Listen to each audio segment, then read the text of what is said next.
I got my sounds back. Got your clap. I got my grandbaby over here. Oh, look. Look, she is a camera hog. Okay, you know what? Okay, And she's so cute. look. Thank you. Look. Okay, let's just push this back. Say hello to everyone watching. Hello. She came to keep me company today. Okay, so you can come back a little later, but all right, now go on now. Go on. So we've got Colette Colie Williams. She was born in Brooklyn, New York. Bronx, and I have it written here, but I don't have my glasses on. Sorry. She's like, oh hell no, it's not Brooklyn. Don't get it twisted. Us New Yorkers, when it's like we got to get the boroughs right. That's right. I'm the Bronx. Okay. We've got from the Bronx and living here for how many years now? Ooh, a long time. Since the late, the early 90s, let's say. Okay. Okay. So you've been here for quite some time. So you graduated from a music and art school in Harlem, majored in music theater at Syracuse University, influenced by Ella Fitzgerald, Nat King Cole, Stevie Wonder, Roberta Flack, Sade, to name a few, which their influence has gave you the ability to hone in on your own style of music, which you have coined as holistic soul. Yes. I like that. So it's a mixture of go-go, Latin, classic, R&B, and jazz. And you have performed at various locations around the city. You know, been to Kennedy Center, been on Fox 5 News, just all over the place. So we welcome you. Thank you. Your CD, which the video was just shown. This is the CD, Light Up the Darkness, which is available on iTunes. Is it CD Baby as well, and all of those outlets? Okay, and then your latest single, which is Natural, I don't know if you can see that, is available as well. I'm excited to hear this. It is playing in the background as we are doing the interview. So again, welcome. Thank you for having me, Wendy. Oh, you're welcome. I'm just glad that you came out. It's the good thing about, or one of the good things about this show, is that I get a chance to meet people that I don't normally meet. Now, you did tell me that we met many years ago on the jazz cruise. You know, blame it on the birthdays, because I tell you, memory is just, or the drinks. I had a drink earlier at lunch. Wait, what is it? What happens on the cruise stays on the cruise, right? Oh, yes. And then, if I remember correctly, you sang on that cruise, right? There was a talent contest, and you won. And you did off of Jill Scott, right? See, I remember that. And I didn't want to do, but my friends pushed me, just like your friends were pushing you to do. Yes, you know, that's how. Well, thank God for them, because, you know, sometimes that's right. you just never know when opportunities will come up or who's actually watching, because it just so happened, I believe that was the first year that I actually met Kevin Prince, which from Spur of the Moment. Yes. And hello. And so that was an opportunity for me to meet him. And of course, when you have a network of friends and around in your social groups, you just never know what opportunities can come from that. So let's talk about this CD, Light Up the Darkness. What was the concept behind it? Well, what we wanted to do, well, first of all, we came up with a holistic soul name for the music, because we were like, well, you know, what do we want to do with the music? Well, first of all, we want to use different rhythms. So we're taking a holistic approach to music, combining all these different rhythms together. And then I really do want the music to uplift, whether it's a love song or I'm talking about something that has to do with the social situations in the world. I want there to be, I want people to feel good after listening to the music, and I want to cause them folks to think, but also to feel good. Right. You know? So when I think of something that's holistic, I think of something that is going to make you better, make you feel better. Right. And so that's how we came up with Holistic Soul. So then you asked me how I came up with the name, Light Up the Darkness. Yes. So when thinking about this music, I was thinking about like shine, something that is effervescent. And then one day I was actually falling asleep. And what's the name of the I Am Legend was on with Will Smith, and the scene, I was literally falling asleep, and the scene where he was explaining to the young lady, when he was talking about Bob Marley, to the young lady came on, and he explained how he got shot, and then they asked him, why are you going to go on? He was supposed to have a performance. Bob Marley was supposed to have a performance, and folks said, why are you going to go on? You got shot. And he said, well, I have to light up the darkness. And I was falling asleep, and I heard that, and I was like, that's it. Wow. That's it, light up the darkness. And that's how we came up with it. Isn't it something how we, how things inspire us when they're supposed to? I like that. That's a great concept. So let's go back and talk about where it all began. Initially you were trained in musical theater. Yes. So that was like your first passion with music. And so talk about how that experience transfers into your live performance. Well, I think I was talking to you earlier about it, that I really think about when I'm performing on stage with other folks, that it's we're working together. I'm not out there by myself. I may have a monologue, or I may have a song, but when you're on the stage with other people, you are like breathe. It's almost like one breath. And I feel that the same way we should have the same type of feeling. Now, it doesn't always happen, but the ideal performance, or the ideal way to approach singing with the band, is also that you all work together, and it's almost like you're breathing together. And you may all have your individual solos, but you always come back together again. And so that's the approach that I have in theater, and I've taken that into performing with bands as well. Nice. Now, so your band, are they different musicians that work with other bands? Yes. Or, okay. Yeah, most definitely, because these, they're working musicians. Right. So when they're with me, they're Soul for a New Day. That's what I call the band. But and that may be different musicians, Right. different time. I try to work with the same folks because they know my music. But it's good to just work with as many musicians as you can. It is, and I only ask that because I know for me it can be a little challenging when you talk about everybody, working together as one. If you don't work together on a regular basis, what the challenge is with that, because you've got musicians that are working with different bands, and and it just kind of, I wouldn't say gets confusing, but it's just not as tight as it could be. Right. So and that hasn't been a challenge for you though? I pretty much have worked with a lot of the same guys. No, that's good. And then have this, let's say the bass player can't make it, then I'll have the bass player that I work with. I try to have folks. That's why it's good to just work. You have to go through that period where it may be a little uncomfortable, so that you work with different people and they learn your music and they learn how you work, so that if someone does call out, then the person that you call as a sub is someone that you know as well. But you have to go through that period of being a little uncomfortable. I'm actually getting ready to do just a jazz set on June 29th.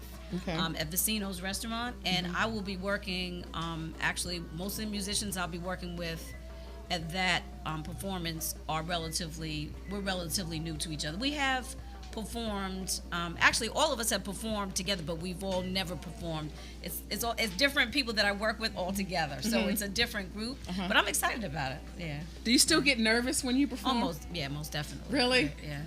Okay, because I was like, does your background, does it help, like the musical theater, does it help with that? Well, I think the acting does, because I actually had I shouldn't really reveal this, but I had a video release in 2014, and I was very upset about a lot of things at that performance, because I basically put the whole thing together, and I was in a bad mood. And I looked at the video, and you can't tell. I was just smiling, and it was one of my best performances. I was like, wow, but I was angry. Yeah, I know the feeling. Acting, I was like, I'm a really good actress.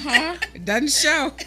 Well, I think, did I hear, was it Beyonce, that before she goes on stage, she actually likes to get angry? Oh, really? Because it brings that, gives her that extra edge or whatever. I was like, okay, whatever floats your boat.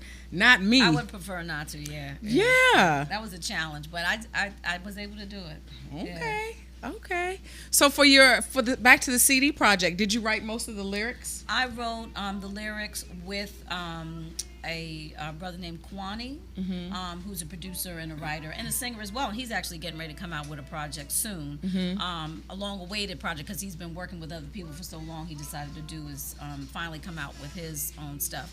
But yes, I wrote it with Q, with Colie. Oh, okay, is he local? Yes, Okay. Originally from Newark or New Jersey City. Let me get that right. Jersey City. But he's lived here for a while. Oh, I haven't heard of him. Have to look him up. Okay. Now, so we had a conversation last night, which kind of led to the idea or the discussion for today, in terms of some of the challenges that artists face when they decide to start a project.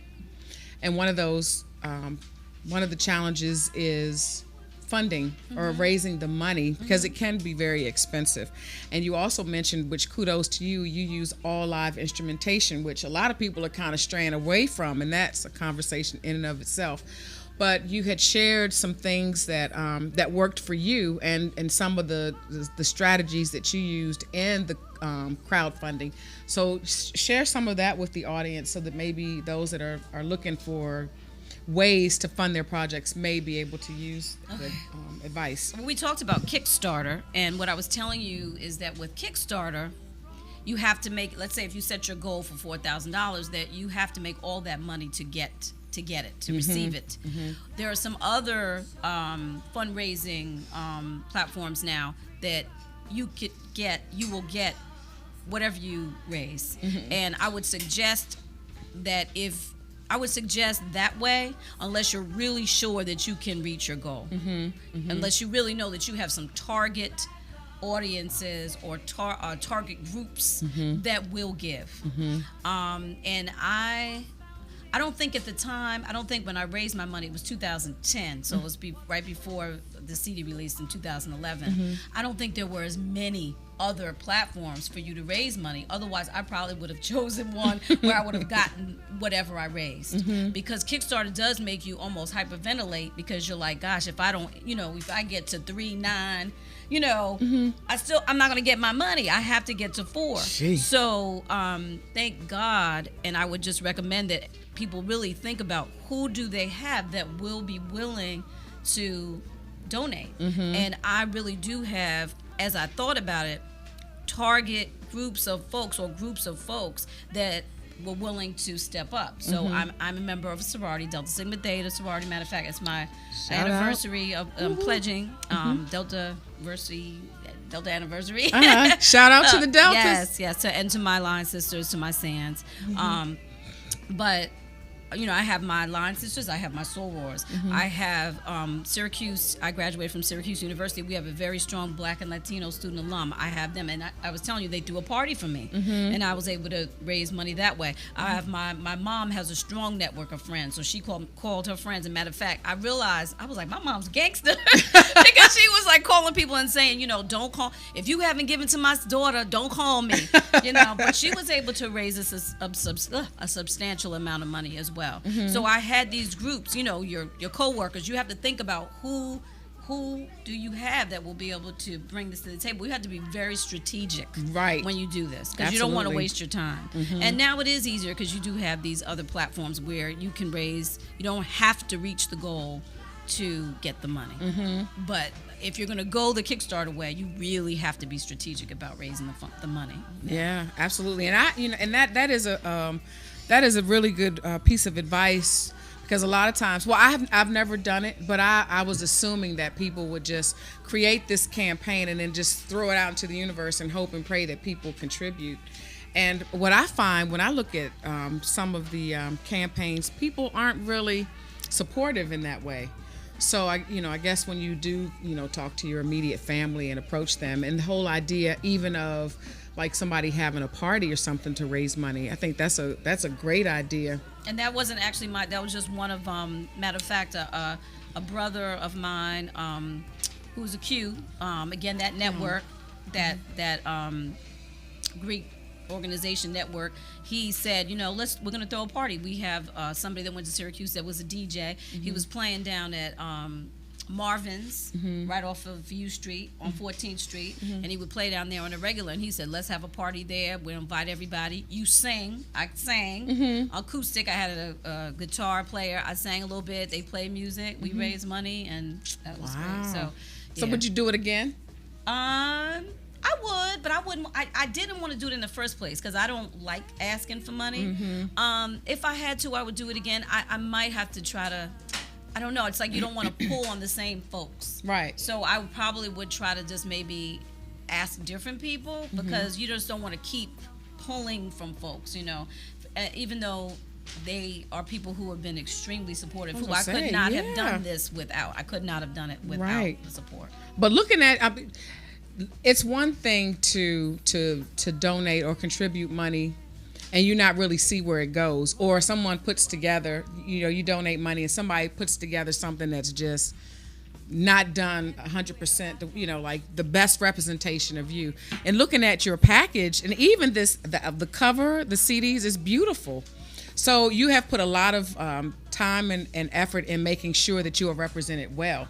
So I think that people that contribute, they see that, and they see too that look at the places that you've performed on TV. You've been on television, and the Kennedy Center. So you're really out there doing the legwork and doing what it takes to be as successful as you can possibly be. And people want to contribute to someone like that versus somebody just says, I just want to do a CD. All right, just give me money. And then you never hear anything else from them. So I think that's the difference. I think the people that supported before would be very happy to. Yeah, they probably, I'm sure. If they're watching, they're probably like, she need to shut up. Well, I just wanted to give them a break, so that's why I was like, I've taken a little break, and I'm writing, and I'm not in the studio yet. You got to give folks a break, let them breathe a little bit, then come back again. But I do want to give a shout out to Starving Artists. They do all my graphics, and I would recommend to anyone who is looking for a good, excellent artist, graphic artist. They did those were all from, the Light of the Darkness was a photo, and they took the photo and did all the graphics for it. And then also Natural was a photo, and one of the graphic artists made that almost like a painting out of it. So they are just awesome. It's great. I tell everybody about Starving Artists. Did they do your press kit too? No, that or your website? That was someone else. That's Christina. She's great too. I get great people. You do, because I was like, man, this is great. Your website, everything is done very well. So I mean, who am I? But I mean, to the novice, you see something like this, you're like, wow, this person, without even hearing you, you're like, wow, this is this person is serious about their craft. So definite kudos to you on that. So let's quickly, before we go to break, talk about the importance of networking and how important it is to, as I've said before, show up. You got to kind of make yourself present for opportunities in order for opportunities to be opened up to you. So, like your experience with the Kennedy Center, how did that open doors for you, and how did you even get to the Kennedy Center? Well, I was doing community theater. I think I had told you when I first came. I teach during the day. I've been teaching for years, and I started doing community theater because I felt like something was missing. Because I had gone to school for theater and just changed my major, and I just was feeling like something was missing. And while I was doing theater, I actually met other folks who wanted to really do it professionally. And I was like, so do I. And so it just all kind of worked, and we all started talking about it, and creating this vision for each other, and we started going to professional auditions. And I was able to get a role in the chorus in a show that the Kennedy Center did. And after that, they continued to hire me. I continued to go to auditions, but they continued to hire me. And we were also talking about, creating relationships. And when folks see that you're professional, that you show up, and they like your work, they'll continue to hire you. So that's how, because I actually went on a tour with the Kennedy Center as well. So that's how my relationship started with them. Nice. I've always been anti-auditions.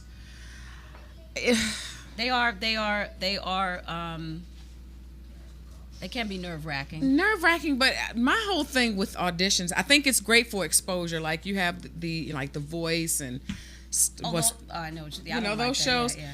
It's like, how do you have two people that audition? You've got Phyllis Hyman and you've got a Patti LaBelle who are are or were both. Well, Phyllis was an extraordinary artist, and you've got Patti LaBelle, who in her own right is a legend. How can you rate, or how can you say one is better than the other just because of personal preference? You know what I mean? So I just, but for the sake of getting recognition and people starting to see your face and associate you or whatever, then I definitely see the importance of that. But see, I think that's why you can't let auditions get to you. And I think if you don't get a role, because it's not about you. If you just went in the audition and you just didn't do a good job, right, then that's on you. You weren't prepared. But if you know you prepared and you did the best work that you could possibly do, and they don't hire you or call you. I just recently went to an audition, and I know I did a good job, and I didn't feel bad about it. I said they just I didn't fit the role. Right. I wasn't who they wanted, but I know that I showed up, and I think that's the way you need to approach everything. If you prepare and you know that you want to point, just say that wasn't for me. Right. And just because everything isn't for you. Right. That was for somebody else. That was somebody else's blessing. I'll get my blessing another time. That's definitely the attitude to have. Now, one more thing.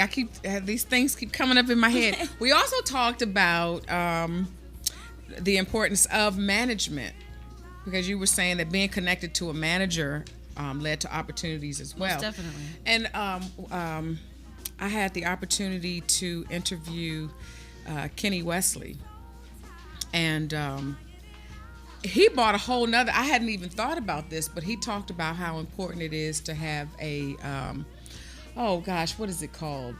Publicist. Oh, yes. Yeah. And I had a publicist for a while. Yes. So that was like awesome. Yes. It's money, but yes. But it's very, very, it's phenomenal. It really helps because you get a lot of interviews, a lot of in different on the radio, in magazines. You just get a lot of exposure. It was one of the best things I think that I did. So with your manager, was it someone that approached you, or did you approach them? We actually met at indie music conference in Atlanta. We just kind of bumped into each other and started talking, and he was a young man, actually still in college, but he was studying management. And so once we started talking, I said, well, you know what? I had been praying for someone young, because I was like, Lord, I'm getting I'm getting older. I'm getting tired. I can't do all of this myself, even though the producer was really helping me. But I was like, I need somebody that's out there that's willing to, stay up late, and I want to go to bed. Right. And so I was like, this is, the guy, even though he's far away. Because at first I said, oh, you're far away. Because he was like in, I think, I'm not sure if it was Alabama, but he was down south. So I think it was Mississippi. That's where he was. And so I was like, well, we can't, because we're not in the same state. And he was like, oh, yes, we can. There's the internet. Their phone. We have cell phones. And I was like, yeah, he's right. I need that young person, the way they think, more than I'm like, we need to be in the same place. And he would visit. And, his energy really helped push Light of the Darkness, and actually got the publicist for me as well. So he was very, very instrumental in getting my music exposed to a lot of people that might not have heard it, and pushed me to finish it as well.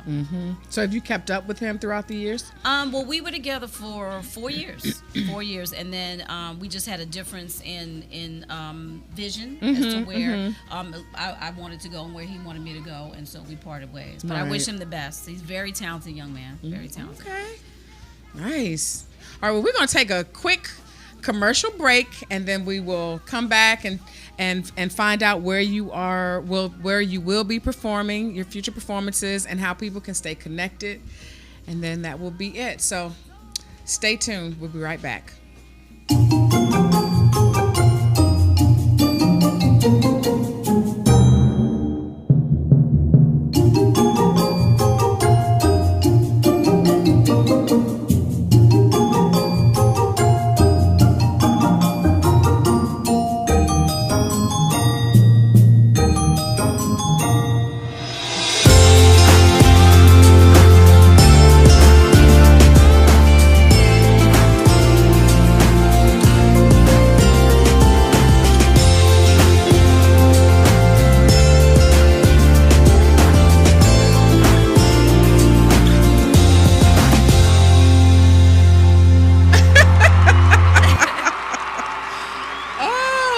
my grandbaby was like, Gigi, I want some cake. I said, you think you're supposed to have cake every time you come here to visit me? And then magically cake appeared. You know what? See, that just goes to show the power of just, that's right. You know, you put something out there, you ask for it, and there it is. See that? She said, where's the cake?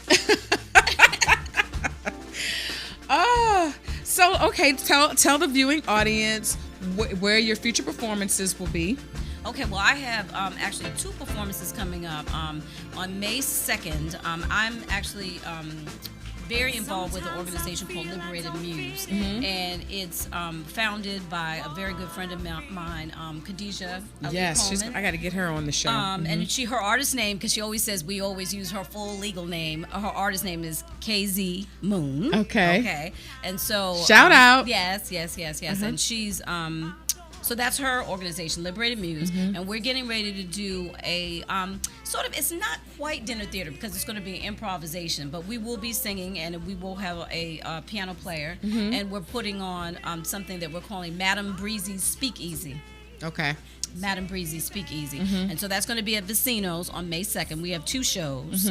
And so, let me see, where can you can go to Liberated Muse to find out more about it, and also Jazz Nights and Blackberry.com.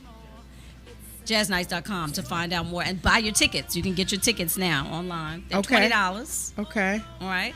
And then I have a performance also at Vecinos because Madame Breezy is going to be at Vecinos, and then I have a performance that is going to be a jazz performance at Vecinos on June 29th, and that's from 7 to 9:30, and also tickets are on sale for that as well now. Okay. And you can go to my website, ColieWilliams.com, to get all of that information, the information about Madame Breezy's Speakeasy, and the information about my performance on June 29th. Okay, and that's www.ColieWilliams.com.